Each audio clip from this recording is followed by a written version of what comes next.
Once again welcome back after a break. इस वक्त जो मेरे साथ मेहमान मौजूद हैं बहुत ही अच्छा काम कर रही हैं सोशल वर्क के तौर पे भी, और अगर देखा जाए तो हमारे आर्ट्स को, हमारे लिटरेचर को और हमारे अदब को अगर आगे बढ़ाना है और फ़रोग़ देना है तो इस तरह के जो छोटे छोटे स्टेप्स हैं अगर हम सब मिलकर उठाएंगे तो हमारा अदब जो है वो और ज़्यादा आगे बढ़ेगा और जितना इंटरेस्ट लोगों को अभी नज़र आता है इससे कहीं ज़्यादा और नज़र आएगा और ये कहीं खो नहीं जाएगा कहीं पे भी जाके, किसी भी एरा में जाके। अगर हमारे मेहमान के हवाले से मैं बात करूं तो she was farmer TV producer, journalist, podcaster भी रह चुकी हैं, मीडिया प्रैक्टिशनर भी हैं, expert gender and public health से भी उनका ताल्लुक है and she is a great entrepreneur.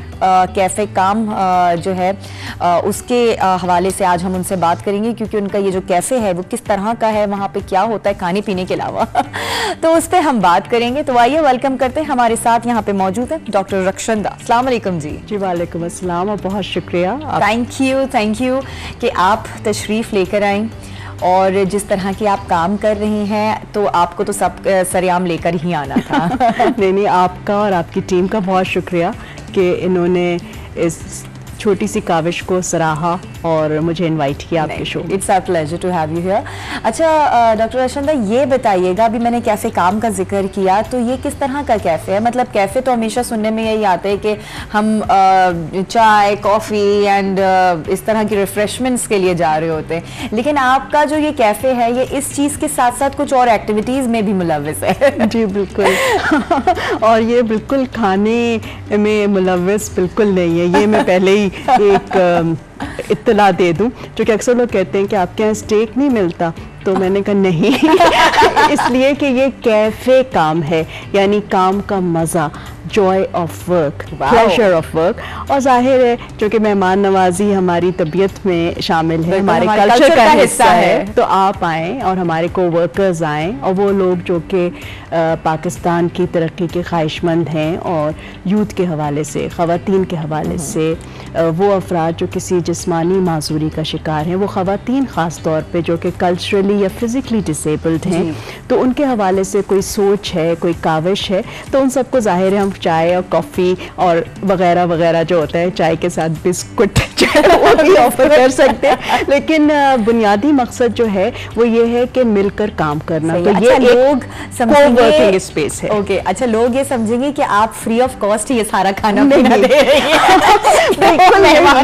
बिल्कुल नहीं, मेहमान नवाजी जो है वो मतलब वो तो रीजनेबल रेट्स पर है, बहुत सब्सिडाइज इसमें होता है, क्योंकि बुनियादी मकसद जो है वो काम करना है।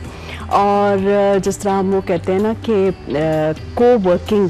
स्पेस का जो तजुर्बा था जो 2016 में मैंने शुरू किया, तो वो अपनी नौइयत का एक पहला प्लेटफॉर्म बन गया जहाँ से सोशल एंटरप्रेन्योरशिप को हम प्रमोट कर सकते हैं। और ख़ास तौर पे इसकी मतलब हम तो बहुत इंक्लूसिव हैं, हर किसी के लिए जो है हमारे दरवाजे खुले हैं, लेकिन ख़ास तौर पे वो तबका जो किसी भी वजह से मार्जिनलाइज्ड हो जाते हैं, जिनका मैंने जिक्र किया। जी। और फिर एंटरप्रेन्योरशिप एक बहुत अच्छा, जिसे कहते हैं ना, इंडस्ट्री है, सबके लिए एक्सेसिबल है, क्योंकि बहुत सारे जो नौजवान हैं और जो नौजवान नहीं भी हैं तो उनका सबसे बड़ा मसला ये रहता है कि जॉब नहीं मिल रही, जॉब सीकर्स है ना ज़्यादातर। तो मेरी ख्वाहिश होती है कि वो जॉब सीकर तो रहें, हमें कमाना चाहिए, लेकिन वो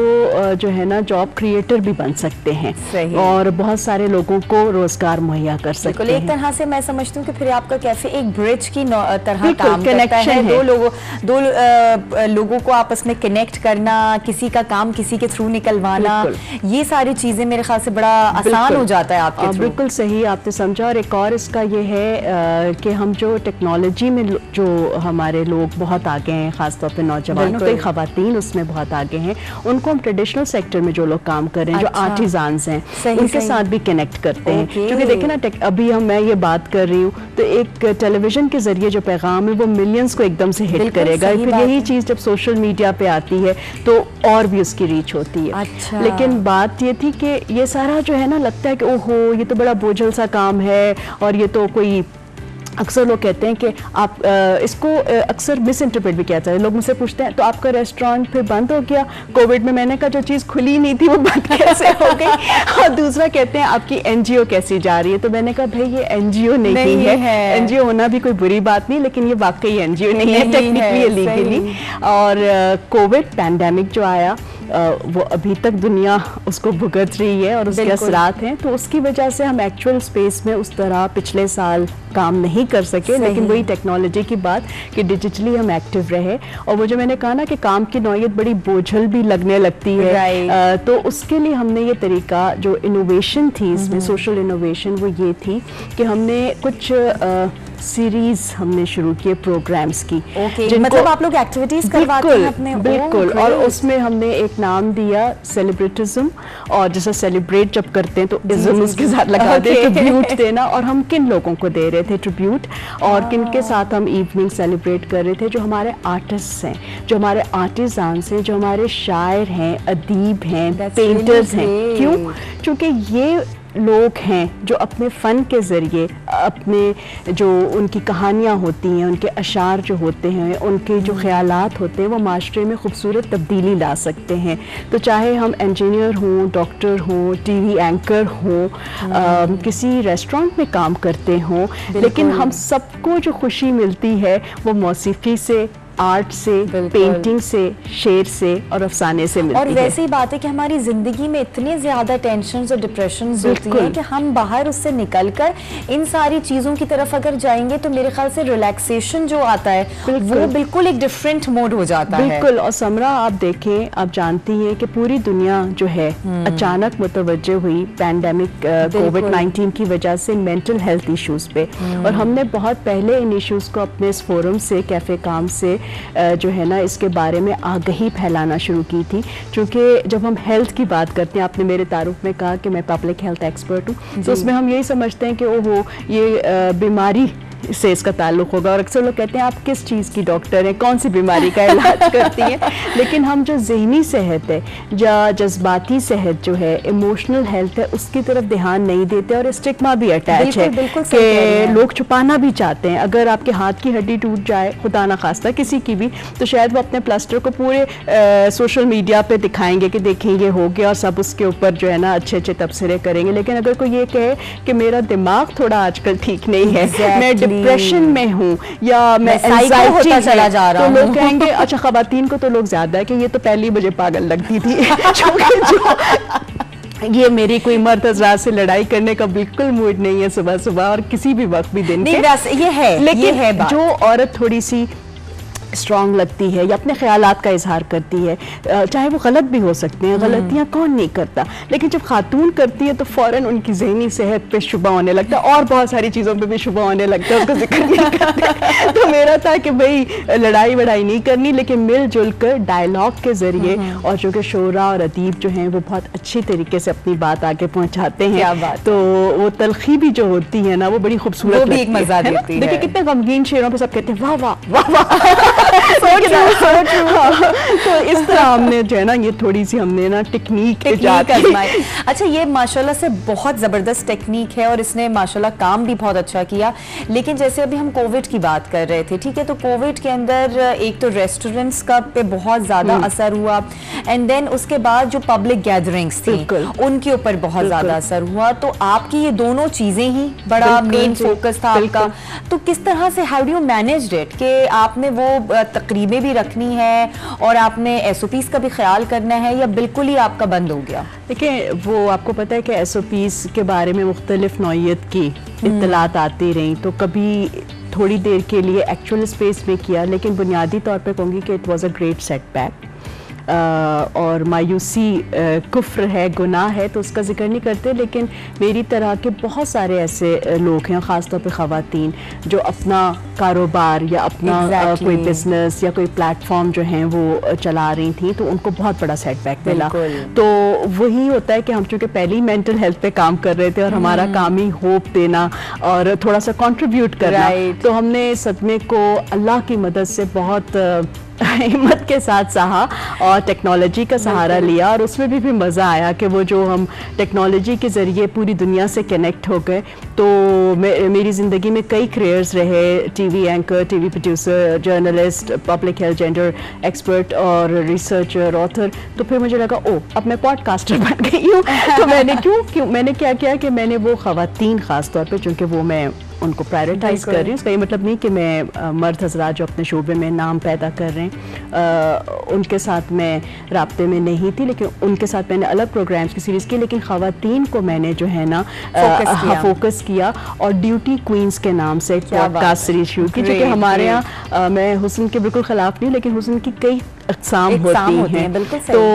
अभी जिस तरह आप हैं तो एक तो नज़र है चेहरे पे, जो कि ज़रूरी, TV is a visual medium, लेकिन तो कहेंगे बहुत खूबसूरत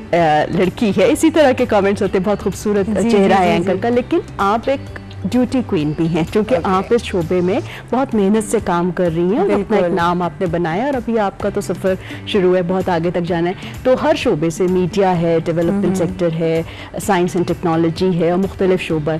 जो नॉन ट्रेडिशनल सेक्टर्स भी ख़वातीन के लिए समझे जाते हैं, तो उनको मैं जो हूँ कनेक्ट करती हूँ उनके साथ, उनसे, और फिर कई लोगों के साथ, तो चूँकि ये मेरा जैसे कहते हैं ना कि तीसरी दिहाई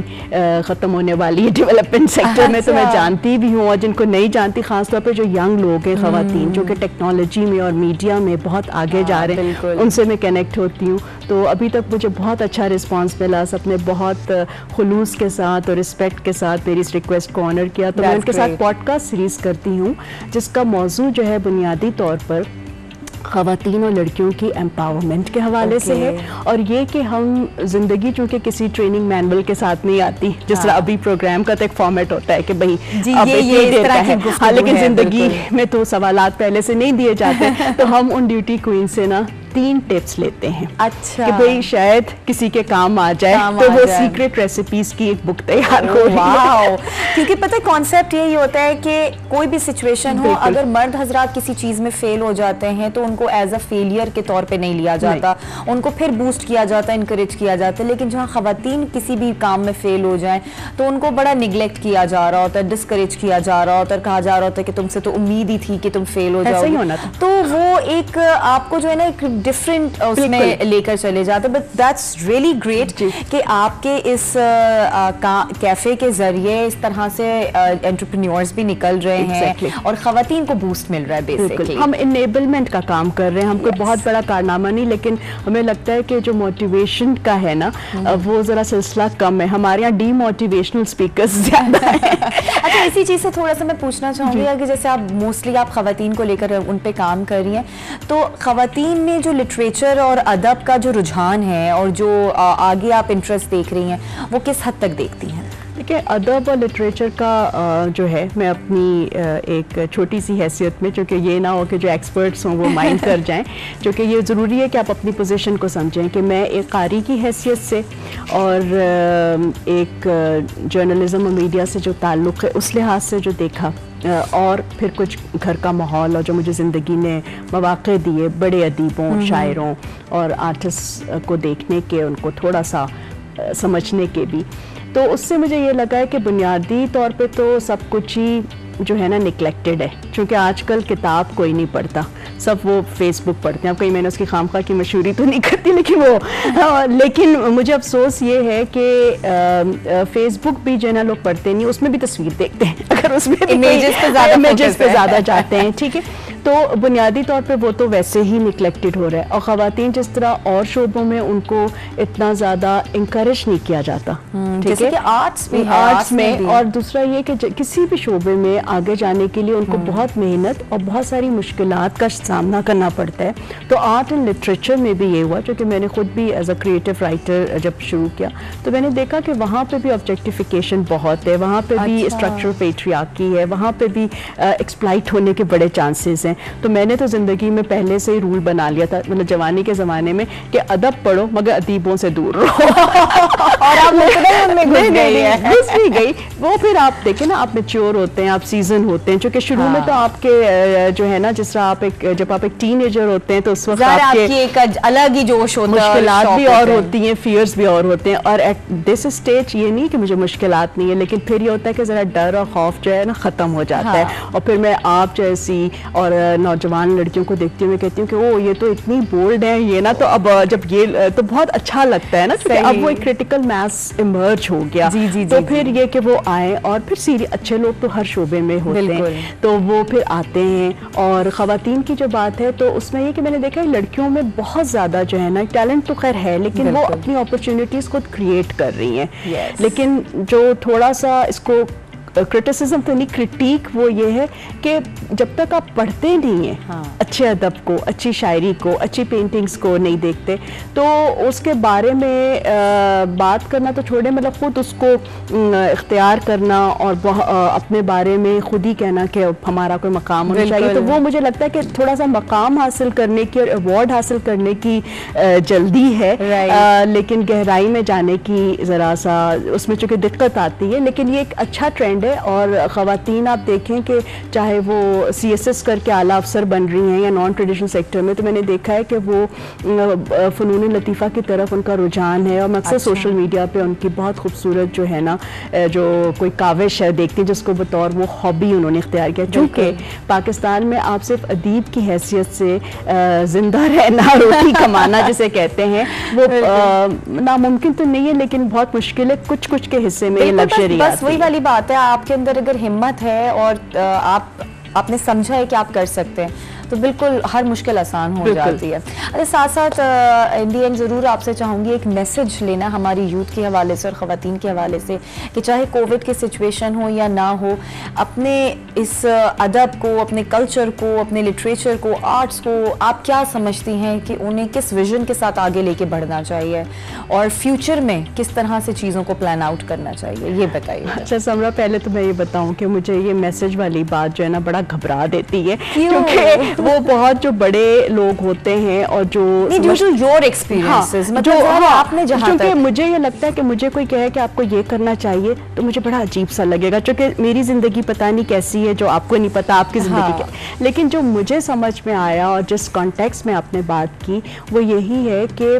थोड़ा सा रिश्ता अदब के साथ, आर्ट के साथ कायम कर लें और बरकरार रखना चाहिए। जो कि सब कहते हैं कि नहीं आपको नहीं पता हमारी ज़िंदगी कितनी टफ है, टाइम ही नहीं मिलता। टाइम तो बहुत थोड़ा सा सबके पास ही होता है, चाहे हम 100 साल भी जी जाएं तो तब भी लगता है वो ज़िंदगी तो यूं करके गुजर गई। तो अदब उससे ये होता है कि आपको जो है ना मज़ा आने लगता है, ज़िंदगी की जब मुश्किलात आती हैं तो आपको कोई ना कोई अच्छा शेर याद आ जाता है और आप अपनी ज़िंदगी से उसको रिलेट कर सकते हैं और उससे आपको एक हौसला भी मिलता है। फिर अगर आप उन शायरों और अदीबों के बारे में पढ़ें, जिस तरह मुझे मेरा पसंदीदा तरीन शायर जो है वो गालिब हैं, तो मैं सोचती हूँ कि नसर निकारी भी उनकी वाह क्या बात है। तो मैं सोचती हूँ कि उन्होंने अपनी ज़िंदगी में कितनी मुश्किलात थी और कितने मज़े के बाद उनकी शायरी, तो जो शेर जब आप पढ़ते हैं तो फिर आपको मज़ा आ जाता है कि ठीक है भाई ज़िंदगी गुजरी जाएगी। तो ये आपको ज़िंदगी में जो है ना बड़ा काम आता है अगर आपका थोड़ा सा भी अदबी ज़ौक़ है और अदब के साथ आपका रिश्ता है। तो हम चाहेंगे कि एक कोई गालिब का अगर शेर आप हमें गालिब का फिर एक शेर नहीं, फिर तो बड़ा वो फिर आप वैसे ही अगर सुनाना चाहे जाते जाते सेगमेंट को एंड करने वो तो फिर एक सवाल रह जाता है कि दर्द हो दिल में तो दवा कीजिए। वाह, दिल ही जब दर्द हो तो क्या कीजिए सोचिए। चलिए जी, इसी बात को लेकर हम सोचते जरूर हैं और इसका कुछ ना कुछ जवाब जरूर निकालते हैं। बहुत शुक्रिया doctor Rakshinder ji, thank you so much for coming here and best of luck कि आप जिस सोच के साथ आगे बढ़ रही हैं और जो काम कर रही हैं, अल्लाह ताला उसमें आपको और मजीद कामयाब करे। आपको बहुत शुक्रिया, थैंक यू। इसी के साथ नाज़रीन यहाँ लेंगे एक ब्रेक के साथ वापस आते हैं, हमारे साथ ही रहिएगा।